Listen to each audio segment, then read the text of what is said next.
శశి, ఏమిట్రా? ఏమిటలా ఉన్నావు? ఆయనమ్మా, నేను వెంటనే 6 గంటల ఫ్లైట్కి బయలుదేరాలి. నీకేమైనా మతిపోయిందా? బయట చీకట్లు కమ్మేసి గాలివాన వస్తుంటే బయలుదేరాలంటావేమిటి? అమ్మా, బయట పెద్ద తుఫానంట. 24 గంటల వరకు ఎవరు ఇళ్లలోంచి కదలకూడదంట. టీవీలో చెప్తున్నారు. ఎవరేం చెప్పినా నేను వెళ్ళి తీరాలి నాయనమ్మా. ఏమిట్రా నీ మొండితనం? దారి తెన్ను తెలియని ఈ తుఫాన్లో ఎలా వెళతావు? ఎలాగైనా నేను వెళ్ళి తీరాలి నాయనమ్మా, ఎంత కష్టమైనా సరే. ఒరేయ్, నీకు పిచ్చి పట్టిందా? ఈ తుఫాన్లో బయటికి వెళ్ళడం అంటే ఆత్మహత్య చేసుకోవడమే. నీ ప్రాణం కంటే ముఖ్యమా నువ్వు వెళ్ళడం? అవును నాయనమ్మా, నాకు ప్రాణం కంటే ప్రేమ ముఖ్యం. దానికోసం నా ప్రాణం పోయినా పర్వాలేదు. ఏమిట్రా? ఏమిటి నువ్వు అనేది? నాయనమ్మా, నేను ఇప్పుడు వెళ్ళకపోతే ప్రేమని, ప్రేమించిన మేఘనని శాశ్వతంగా పోగొట్టుకుంటాను. ఆ తర్వాత నేను చచ్చినా బతికినా ఒకటే. నాయనమ్మా, ఇక్కడి నుంచి నేను మేఘన షిప్ మీదకి వెళ్ళాక ఏం జరిగిందో తెలుసా?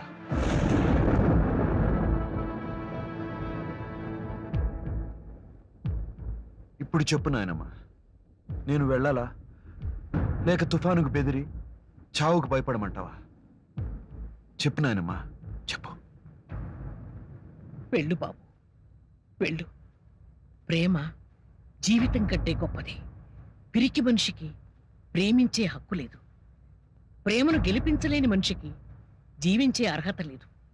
నువ్వు వెళ్ళాలి, మేఘనను కలవాలి, మీ ప్రేమ గెలవాలి. వెళ్ళు బాబు, వెళ్ళు.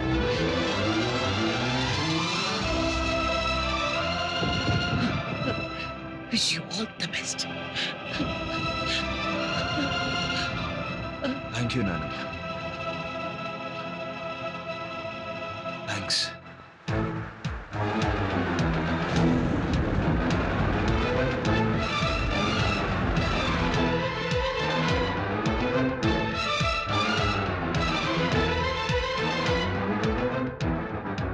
Sir, sir, Vizag flight delay. డిలేడా? Yeah. ఎంతసేపు అండి? 6 hours.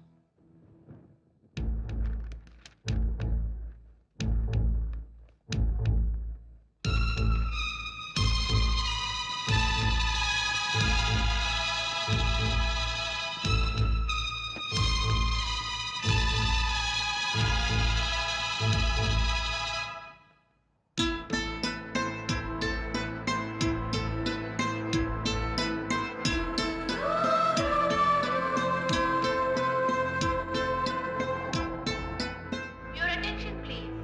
Passengers traveling by Boeing 737.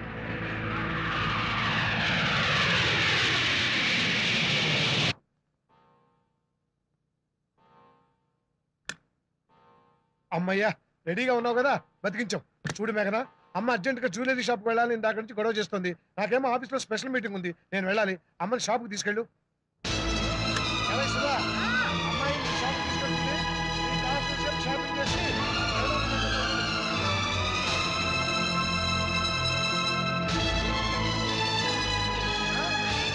వెళ్దామా మరి? అదేమిట్రా కృష్ణుడు, తనేదో తన ఫ్రెండ్ బర్త్డే అని అర్జెంటుగా వెళ్తుంటే వేరే పని మీద పంపిస్తావేమిటి?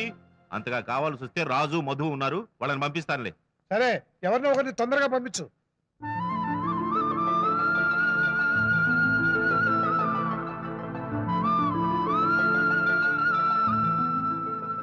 నువ్వు వెళ్ళమ్మా.